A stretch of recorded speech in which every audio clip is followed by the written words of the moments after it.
We have 2 remaining talks. And so what we're going to do in the spirit of getting people out of here before the train shuts down is actually split into this room and the next room over. And that will give people the opportunity to choose. And this is really the preference of Exita, who's from So we're going to do, Bob Frankston is going to give a talk here in 5 minutes. We'll reconvene. Well, let me see how it's spelled. I might quote it. But Sarah, why don't you talk a little bit, just give us a picture of what's going to happen in the next one. Sure. So thank you, Brian, for being accommodating. I know this has been a long day for everybody. We're doing this, the 4 pillars of IoT. So if you are interested in getting sort of an introductory look at IoT, also lots of war stories. We do this for a living. So if you'd like to come up and ask questions, bounce between them if you want, but we'll be over there. Thank you. Thank you, Sarah. Okay, so let's take just a couple minutes, and if for anybody who wants to shift, you can politely do so. That's okay. I won't take it personally. People walk out of me all the time. But the good news is this talk actually will be recorded. That talk will not be recorded. So, if you want to get something live, you'll be able to do it there. If you want to get the recorded version or live, you can do it. Feel free to shout. Okay, is this on? Okay. I think Jeff and Jim left, so I thank them. We'll give people a minute. Okay, I'll give people. I'll talk about non-critical stuff. I'll talk over because it's all very late, and yeah, I'll try to keep you awake. If you fall asleep again, I understand. So before Bob launches into it, who doesn't know who Bob is? Right. So everybody knows. How many people have used VisiCalc? How many of you are alive when VisiCalc was written? Right. How many people have used Excel? Right. I mean, everybody's used a spreadsheet. So if you haven't had the pleasure of using VisiCalc, for me, it was the killer app of the Apple II days. Right. It was the reason people had to spend all that money on the hardware. At least it was one good reason for it. So obviously Bob was really instrumental in that, and all you got to do is look into the history of it to figure out why. In the intervening years, Bob has done a whole lot of other things, which I was not completely aware of, although in the years that I worked at Lotus, there was some overlap, but lots of networking stuff. And more recently, it's amazing what he has actually done in a hands-on way in an IoT sense. So he's really kind of dug into, over a period of actually years, I think, Bob, from decades, half a century. So he's been at this thing for a while. I've been programming for over half a century. And the IoT stuff is in some sense a novelty from a Science Friday perspective, but from Bob Frankston perspective, it actually he's been doing it for like a really long time. So really, it's a pleasure to welcome Bob, and so I hope. I've modemed older than most of the people. Maybe actually a lot of gray hairs, but I've been modem going back to 1966. And the other thing I also did was all those gnats they're complaining about, I'm the one who put them in the homes. So this talk, I'm dedicating it to an acoustic psychologist, not an electrical engineer, which is an important part of the talk, because I'm really stepping back from the marketecture term Internet of Things to think about, what we mean by it. And how many people here actually are SIPI members? Okay, so there's not a full MIT crack, so I won't elaborate. A lot of, listening to a lot of the talks from TI, I realized that we're conflating embedded systems with the Internet of Things. And I think of the Internet of Things, if you use the term Internet, as what can people do themselves or discover with not just what's hidden inside of products. And how can we give people more ability to discover what's possible? Now, as I said, this is an alpha talk. I put this together for this event, and I'd be getting feedback on whether it makes any sense to you. So when you think of the Internet of Things, I go back to the World's Fair. Actually, I should use the 1930s World's Fair, but the 1960s World's Fair, there was World of Tomorrow. And if you go to Disney World now, you'll see the same exhibit. It's the same future. that we had in 1964. No, it's been updated. Updated a little. They changed the modern kitchen, put something more abstract in. But the spirit is, I assume it's not much different. So it's interesting to think about enabling technologies. Factories used to be all built around a single, big steam engine in the basement with belts and pulleys sharing it. Now, how many of you know what that other device is? Okay. How many people don't know what the other device is? You have great hands. In a car, you actually have to crank to open the windows. Still another decade. Yes. And the real thing is, the factory went away because it got small motors, and we have these little tiny engines which enable things, stepper motors, just motors. We can do all sorts of new. So you have to understand sort of what the key enabling technologies are. Another transition. It's even to the point where to get soap, it's cheap enough. You want soap, get soap on your hands instead of pressing a thing. You just stick your hand, $6 to get. It's got a motor in it, and for another $2, you can now have it learn from HP and make soap a service.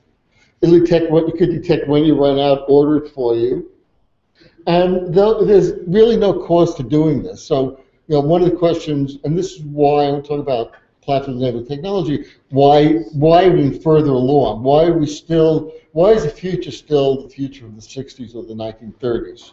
Why is it still the automation paradigm? But each technology is different.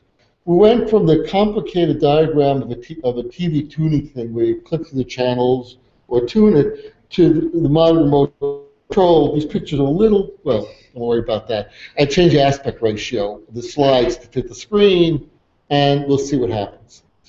But that's a very different history. I'm not going to go through it, but I'm saying that was due to accidental cost of components. Nobody really necessarily wanted to give you remote control. That was just a byproduct. And now we have the latest thing, which is I call a fetish object, in which we have all this magical powers into this one little device called a cell phone. Again, because that's what people first saw. It's, it's not that special. It's just another system that happens to have a lot of components in one place. So you can build on it. But because we view it as a special object, we assume you need phone companies that have all sorts of magical properties. And in Barcelona, where the mobile world meets, they're rebranding themselves as the Internet capital, the Internet of Things capital of the world. So we're back in Disney World again, or back in the World's Fair. So the important thing to understand is the basic enabling technology, sort of just as zeros and ones with the technology, it's sort of basically the digital world. On and off is the most basic technology for the physical world. So I learned a lot by looking at light switches, like the limitation of internet protocols and things, because I couldn't define a relationship between a light fixture and a light switch with current protocols. And they can't do that, then there's something wrong. So I've been exploring for the last few decades home lighting, which is the simplest, most accessible technology. I started with X10 30 years ago. How many of you know about X10? How many of you know what the purpose of X10 originally was? How many of you know British sound recorder, on phonographs? But because it just turned things on and off, it was very generic and basic building block, which was why it was dominant technology, and it was hard to displace.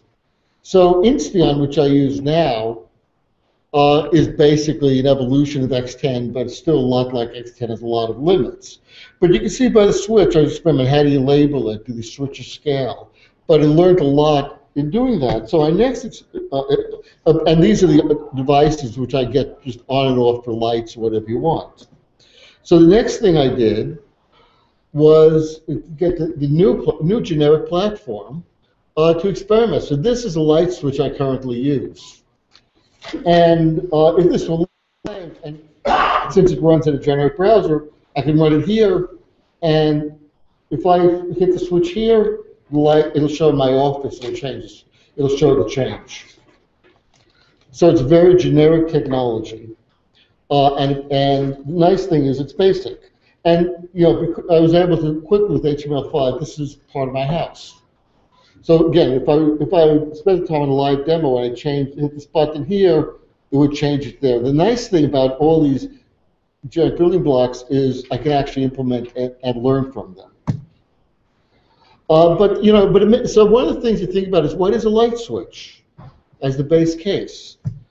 The nice thing is a very accessible thing to understand, but the standard light switch, all it does is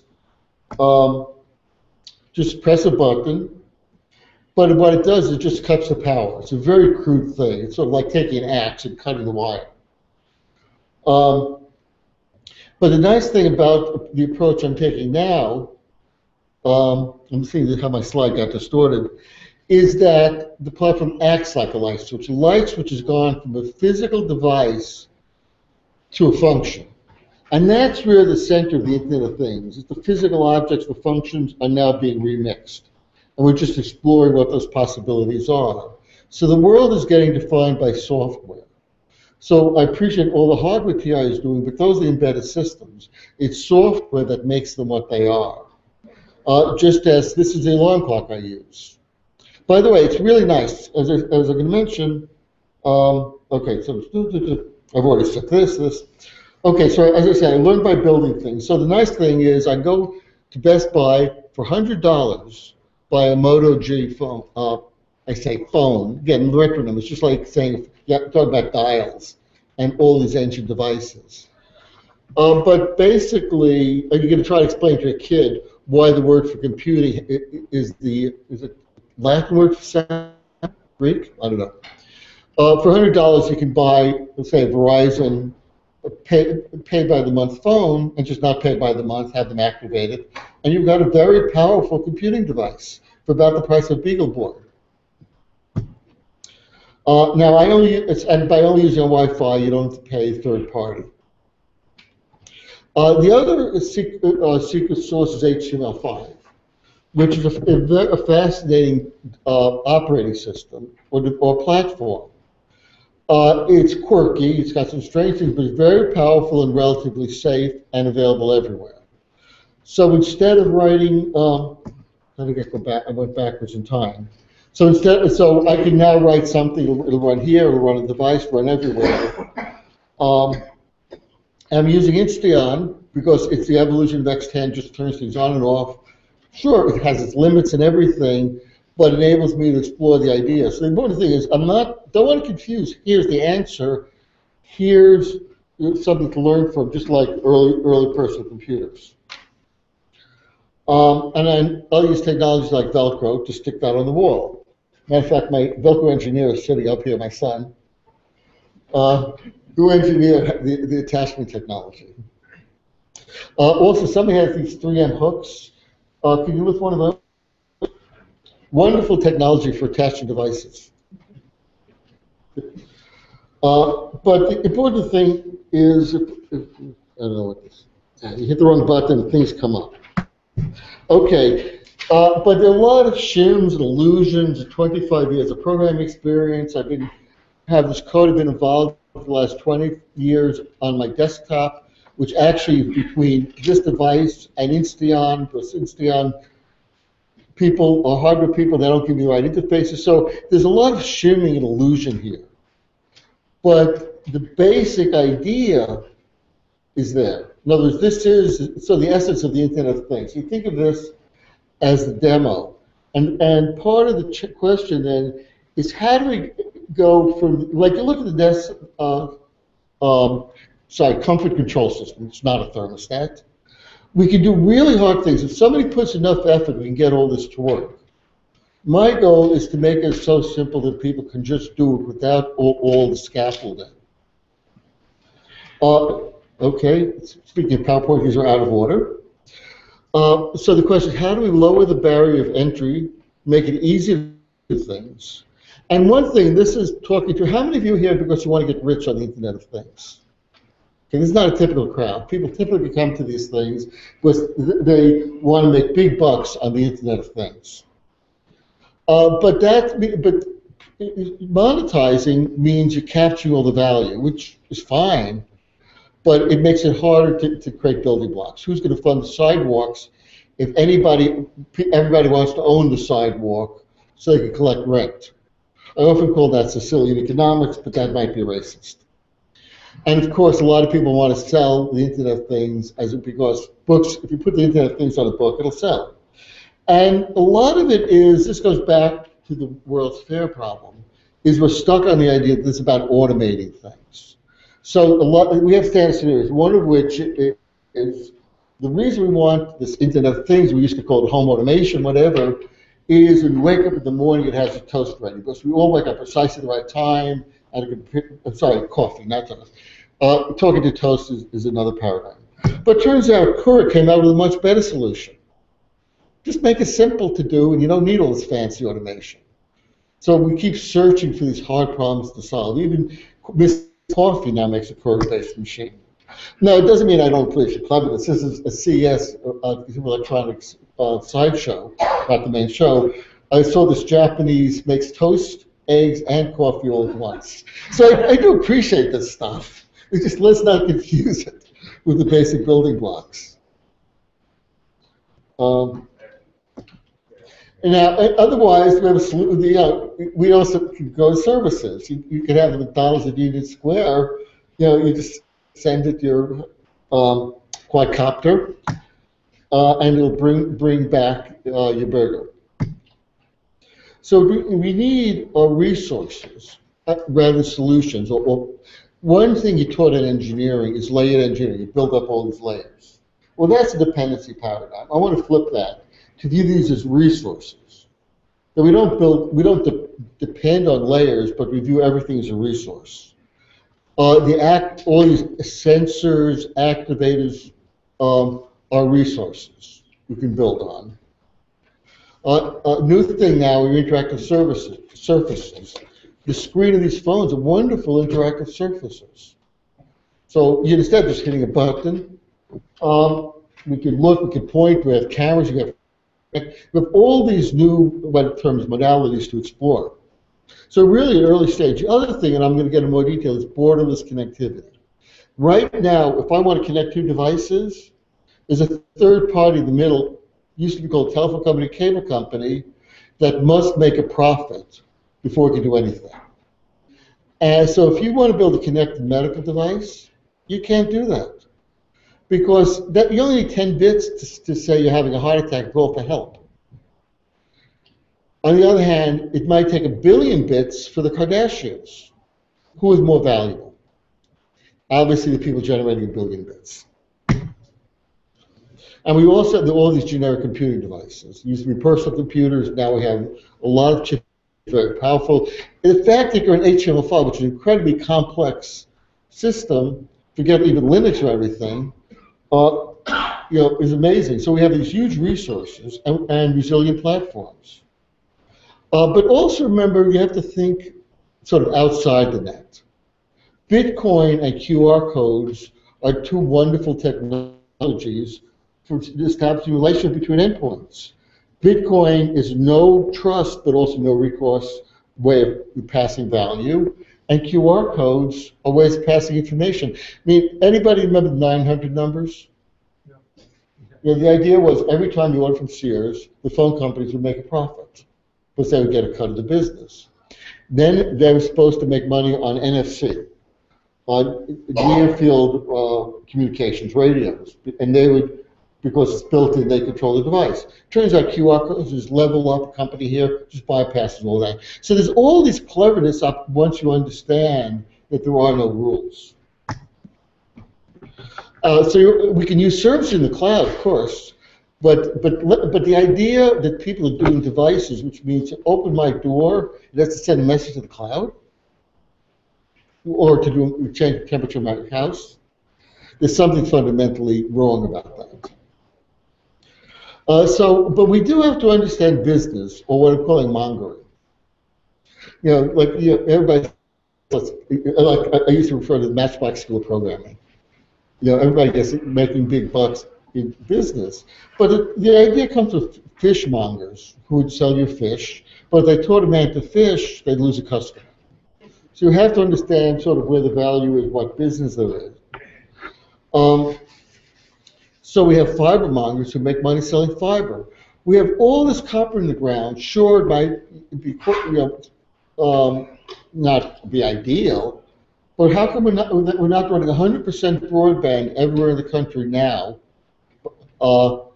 using the copper? Instead, you have to wait for fiber to be brought in, you're told, before you can get real internet. So the copper's running, we have 25 years of Moore's Law. We have to invest in, because we have fiber mongers who make money selling fiber. We have big data mongers who convince you that it's all about more and more data, big data. I once calculated one of the IEEE Spectrum, which is a strange name for a magazine, and about the billions of bits they needed for reading meters. Turns out the reason for putting fiber in was to support very high-speed traffic that I calculated was maybe as much as 1 bit per second at high times. So there's a big difference between knowledge and massive information, which is why at the beginning I referred to, said that Luke Latta was an acoustic psychologist. He was not a double A. Information is in the whole. So you have all these stories that in order, we need to send, I don't know, pentabits, octabits, whatever, but all the bits go through this one place in Kansas, and there's no caching. And we have smart mongers who want to capture all the knowledge. And we have chip mongers and standards who want each chip, the Bluetooth chip, the Zigbee chip, each of which has a consortium pushing this particular technology. As it becomes generic, it's harder to sort of add value. But I also understand the desire to meet and have standards, because if you can put the knowledge in the chip, it can be a couple of years before it gets out. Yet, as a software development cycle is much faster, so you've got two worlds. You've got the world where standards are established, then you ship, or worlds where you keep implementing and you learn by doing. And we have speech mongers, who I'm going to talk about next, who basically insist that everything you say must add value to their physical plans. That speech is an added value. Your conversation is an added value service to their infrastructure. So this is the idea I want to focus on, which is I would call borderless connectivity, which is an alternative way of thinking about the internet. The internet, there's no internet out there. There is no such thing as the internet. There are devices used. The protocol, it's a technique we use to exchange bits using whatever facilities are available. That the connectivity inside your house is not just as good as the connectivity outside in terms of being the internet, it's where the internet started. If we go back, so we talk about, interesting. If you have a acoustic platform, it'll do strange things. Okay. We used to have alphabets, telegraph, which could communicate over any distance. And it worked very well. You'd write something, on a scribe, a piece of parchment, you can carry it over any distance. Stage 2, with analog telephony, we lost the ability to communicate over distance. Because the voice signal, you'd lose it, there was no, it would get noisier as the wire became longer. So the telephone companies invested a lot of money to develop a whole technology, a substitution technology for how to encode speech within a wire, within the confines of a wire, and that's called communication science. And Claude Shannon used the word information. Unfortunately, that had nothing to do with what humans meant by communicating. It had nothing to do with information in any useful sense. I mean, how do you measure information? How many bits are there in not answering question? But that railroad-like idea of bits going down the rail or pipe dominates our policy, even to the point that we have shortage of color, spectrum allocation. Like, you've got 4 people with blue shirts. I can't tell the difference. one of them should get the license for the color blue, and the rest of them aren't allowed in the room. Well, that's the world of the FCC. So we have a business model based on having a third party carry the message for you, preserving the voice, because they have to be in the middle, careful making sure the voice is carried. And then we have, but stage 3 is very different. So we have the digital computer, which is one byproduct of that information science. Okay, well, and it has the other byproduct. I'm getting ahead of myself. Is we shifted intelligence from dumb phones with these big computers in the center to intelligence at the edge. But as I said, this is an alpha talk, and I realized let's get ahead of this. Okay, the discontinuity came with packet radio. There was a project called the Aloha Net, where anybody ever hear of that? Okay, you transmit packets and they get lost, and so you just retransmit it, because we had that intelligence at the edge meant we could make it. We didn't need anything in the center. All we needed to do was program around it. But it was very simple. Software people programmed around it. There was no third party in the middle. It was end-to-any. We had a simple retry algorithm, and it was all the emphasis was on local connectivity. There was a guy, remember classmate Bob Metcalf, took the Aloha Net and put on a coax. But it was called Aloha Net. It was called Ethernet, which is confusing, just like that Facebook net. In other words, confusing social networking, something we do ourselves, among ourselves, with classic networking as a service. So what the internet really is when we scale that up, we try to interconnect disparate systems and discover that we have to all we can do is exchange packets. We couldn't go to any higher level. Because you didn't know whether this packet was voice, so there's no network provider, and you couldn't ask the programmers. So you had a generic transport. And all TCP is instead of a retry protocol, which works fine locally, TCP is a protocol for sharing the common medium over distance. Lost packets, best efforts, fine, program around it. It's just an algorithm that scales further. So the important point is we started locally. Any computer on campus here could reach another computer on campus. Matter of fact, what I wanted to do back in 73, was 74? I forgot the year. I think it was May 73, was do this on the campus cable network. Would have been nice, very local around campus. So distance, everybody talks about the great thing about the internet, you can reach things far away. No, you don't care where it is. It's just important for sensor networks locally or around the world. So if I take that light switch, I can actually probably just bring up here in the browser, that same light switch you saw in my house will work on here with no difference in the software. Now, be honest, because the current internet is not quite seamless because of those NATs and everything, is a little leisure domain, but the basic goal, it means the code is the same. It doesn't care where it is. And that's the paradigm called the internet, which is basically you don't care where things are, you can focus on relationships, there's no third party in the middle. What TCP, or integrating with IP and using TCP is you create wormholes through telecommunications. You did not have to pay for that packet. MIT might, but once that was paid for, it was a common medium. Sorry. And that's what allowed the exploration of new ideas. You didn't have to justify it. And initially, it wasn't worth doing voice. That was hard. We had SS7, so we just did file transfer. But eventually, as a byproduct, remember at the beginning when I showed you the factories in each story, the reason we can do voice over IP is that the web created enough capacity.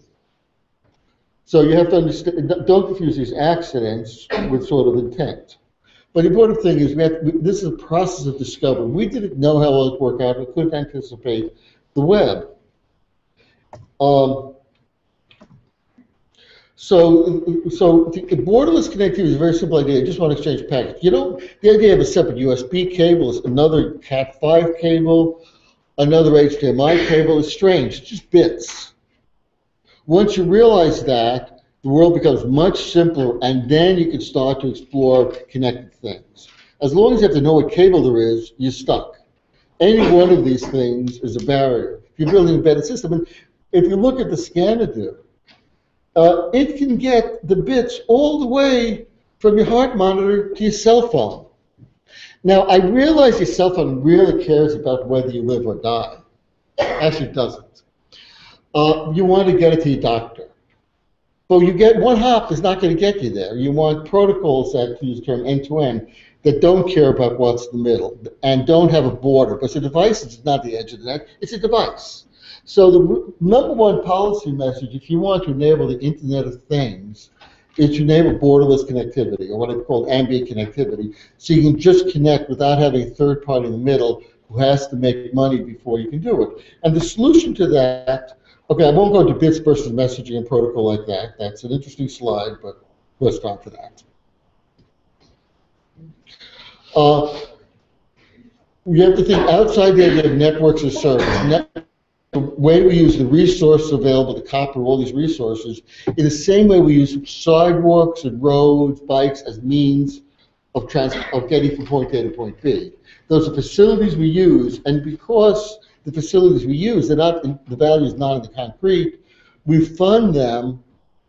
Oh, got to the end of that talk pretty quickly.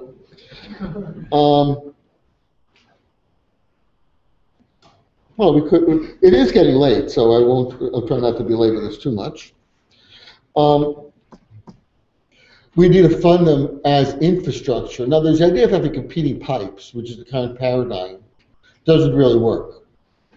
Instead, you need to fund the facilities we use, like sidewalks, especially since Netflix, the better connectivity Comcast gives you, the better their service in terms of the internet, the less money they make. Because you'll go to Netflix. You won't pay them for cable. You'll use HBO Go will bypass them. So that's why the Internet of Things is about economics. We have the technology. We have lots of technology. We don't have an economic model that permits the Internet of Things to happen.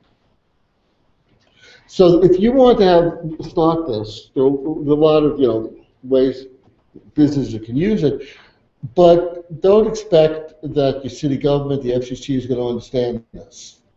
But you and your neighbors in your apartment house can say, we're going to have borderless connectivity in our building. Now, you still need the NATs for legacy devices, you need to be trying to hide from the world, and listen to Jim Geddes about updating it. But you can start to do business like heart monitors and start to experiment once you can assume connectivity instead of having to have a cellular account per device. And you also don't, protocols like Bluetooth, Zigbee, TI is doing some good things with them as radios, which is great. Because each radio has a characteristic. Just don't tie yourself to their application stacks. Because each of those stacks requires, in order to get a new thing in Bluetooth, you've got to wait years for the committee to decide what the message format is. No, you want to do it in the afternoon by just writing a new program, figuring out a new thing, and only worry about the two endpoints. So if you want to do a new service, get a message, you want medical, for example, you want to accumulate information. I remember the first talk was showing heart monitoring. Well, I want to get that information to my database so I can record it. I don't want to have to worry about formats. I don't care. I don't want to depend on a standards committee. I just want to do it. Later, we can standardize if we want to share it. But unless individuals can explore it, you won't get the rapid discovery and innovation that's really characterized the internet. Again, I'm not saying you can't choose third-party service. I'm not saying you can't go to the cloud to do things. But whenever you have a dependency, you have to be aware of what the monger's business model is. So I won't belabor generic computing platforms, but that's the other secret sauce. That the idea of using these generic platforms. I like HTML5 despite its limits because it's relatively safe. It works everywhere, it's simple, but it does have many limits. But there are things like phone gap. Again, I'm not going to go into all the ways to do it. But these students will notice there's a little gap between my talking about 0 and 1 or on and off as a generic enabler and an HTML5 engine. Yeah, petty consistency and all that. We want to open interface and devices so they can be part of what we do. So if your light bulb can take messages, then you can do interesting things with it. And you now get light bulbs that are endpoints. Unfortunately, they're all quirky APIs, and a lot of the other problem with home control, which is much better than home automation, is every company wants to add value by doing you favors. So that's why I still use Insteon, because those are the only people making, well, there's a few others, but primarily Insteon selling generic computing. Philips Hue light bulbs are cute, but they're not a complete set. They're cute. The protocols have interesting limits. So we have to, now where we get a lot of these devices are going to come other ways, but again, I'm not going to go into that because I think we're all asleep. So the main thing is we want to create common infrastructure, have open APIs, and so we can start to do experimenting and learn. Because to tell you the truth, we're still running wires to control lights from lights to light switches in most houses. And all the sensors you buy seem to do the same thing. They watch, for water or something. We really don't have the building blocks because, again, we can't connect things, so we're still doing demos. So that's what the public policy is. We want enabling infrastructure, again. Patents, bullets. Okay, so we can go through all this stuff. But, questions?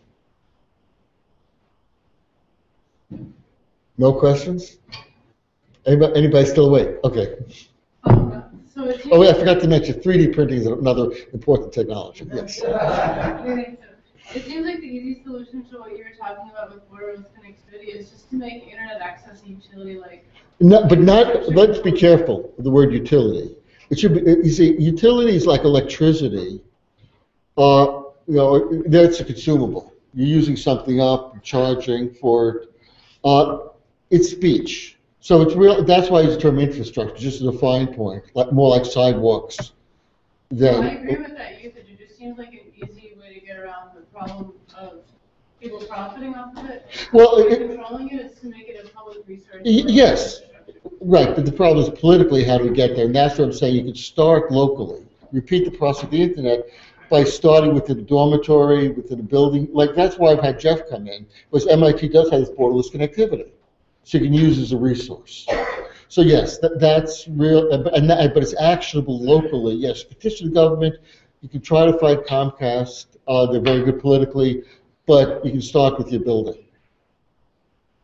You're saying don't treat it as a utility, treat it as infrastructure. It's The term I keep hearing is building. Well, that's yes.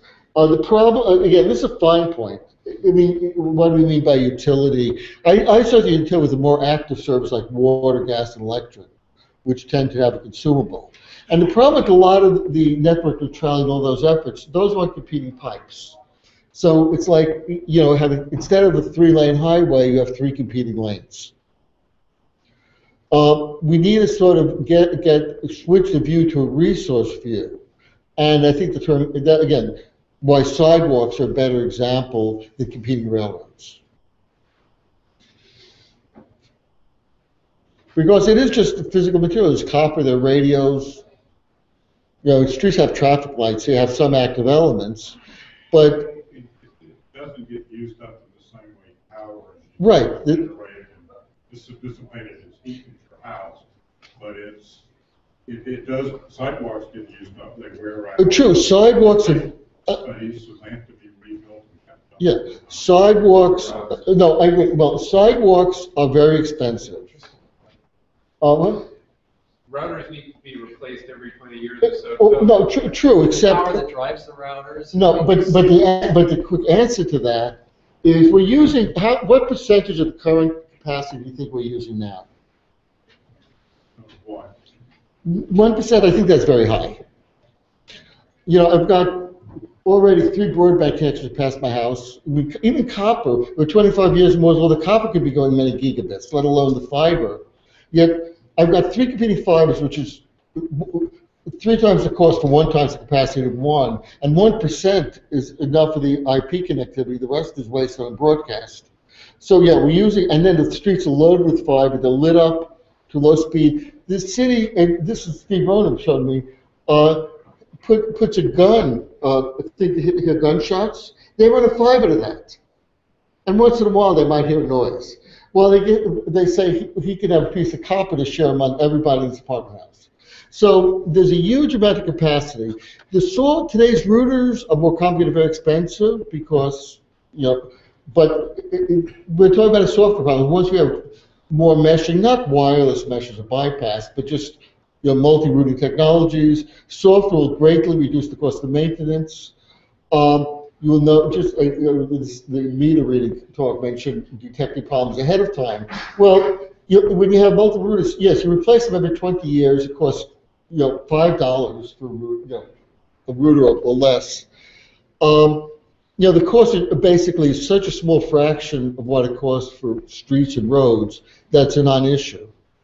And the money you save, now, of course, if you pay for it out of taxes, there's a cost, except the money we save by not having a city pay for phone calls, not having a city having a separate fire system, police system, the value of getting medical alerts right away because you've now got a medical monitor, which you do. When you have the fire detector gives rich information, not to the 911 operator, but direct to the fire department that says this is what chemical is being detected. There's so many ways of savings, and these are the examples of value that we're talking about a negative tax.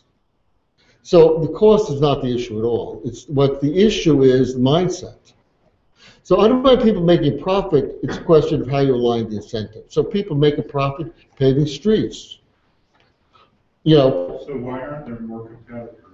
No, but because they're competing on the wrong thing. They're competing as railroads. They're not competing for who can. In other words, there are companies that come and go to Comcast and say, we will compete for your business on putting up wires. Those people should be going to the and saying we'll compete with your business on putting up wires, just like people compete for roads. So the problem is us. We're asking for more tracks to each house. We're not asking for more pavers. Once we start asking for more paving, more common facilities, we'll then unleash Moore's Law, which is amazing. Telecom is the one technical industry where Moore's Law has gone backwards. Prices go up. But, you know, and then Google will put a gigabyte per apartment and say, don't share it. When, you know, Cambridge Information Center gets a gigabit for the whole thing, says that's infinite. So things are out of whack. But once we get aligned the business model with an infrastructure sidewalk model, then we're going to start to explore what's possible. Because we're no longer having a gatekeeper in the middle who says, sorry, your 10 bits aren't worth my carrying.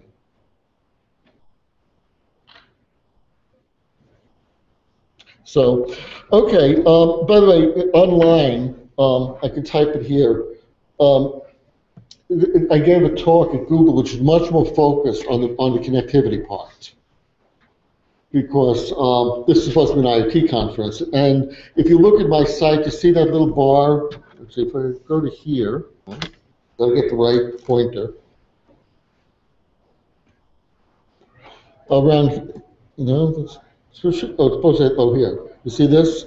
In the upper right, upper left, you'll see thinking outside the internet.